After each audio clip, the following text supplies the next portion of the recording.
Today we will start the session and we will see how to create a virtual machine.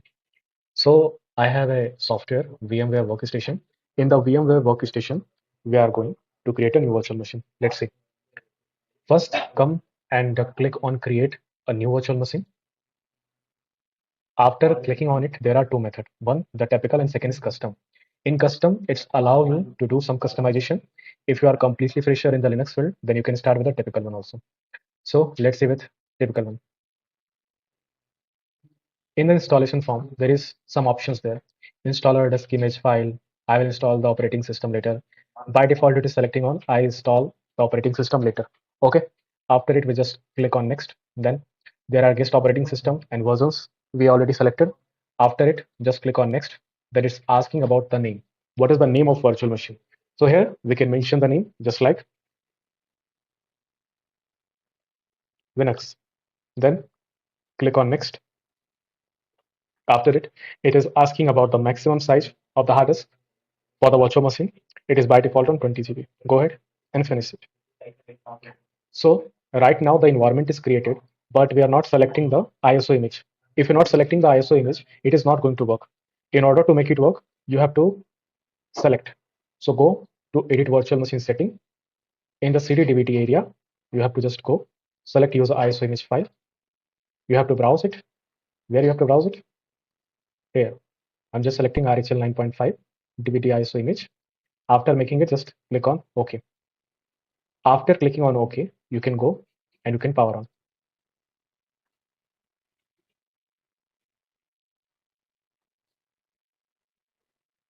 Then select the installation and you have to wait.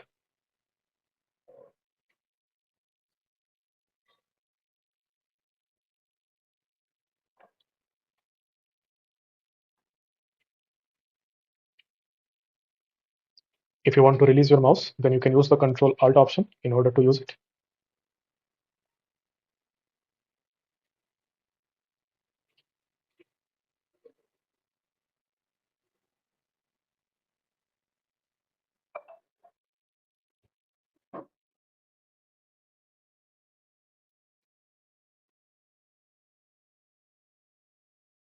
The process will take some time, so we have to wait. Then we will get some interactive view for the selection of different options for our system configuration.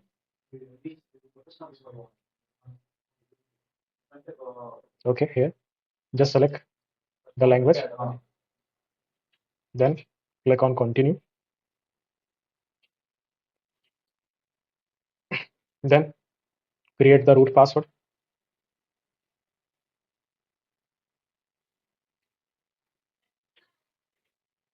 After creating the root password, we have to make it allow root SSH login with password. Then create a user. You can create any user, a student, give him password.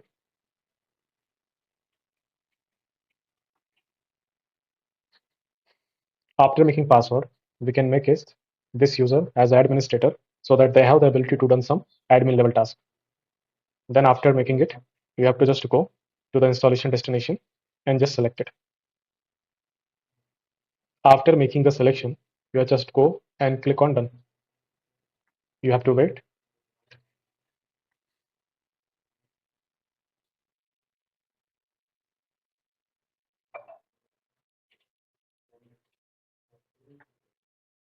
Now you can see the main configuration is done. Right now we have to install on begin installation.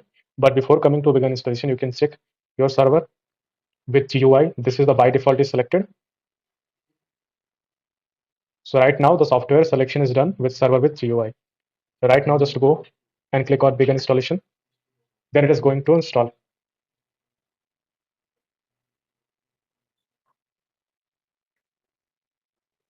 It will take enough amount of time in order to install.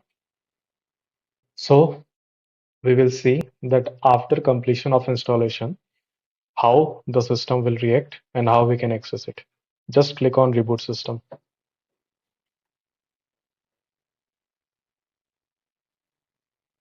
Then we have to wait.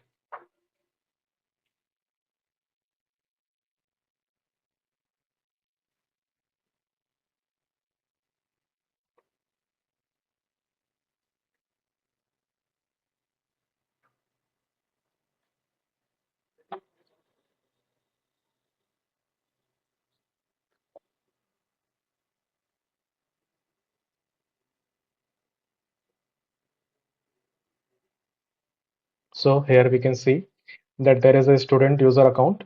If we click on it, we will log into our machine as a student user. If you want to log in as a not listed, means you can mention here root and you can log in it. So it is totally up to you. I'm using the student user, then mention the password. Okay,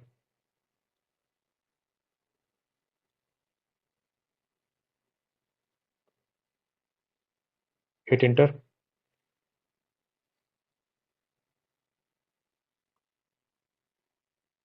If the password is right, it will allow you to log in.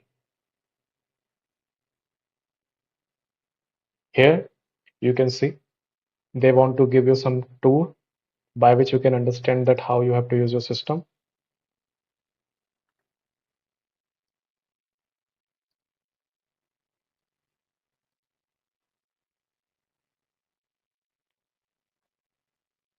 So you can take the information related to the hardware model, device name, graphics, disk capacity.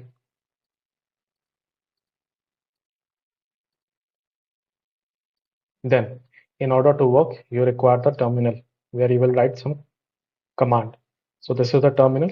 You can use it here, and after making it, just use Control Shift plus in order to make it bigger. Then you can use several commands.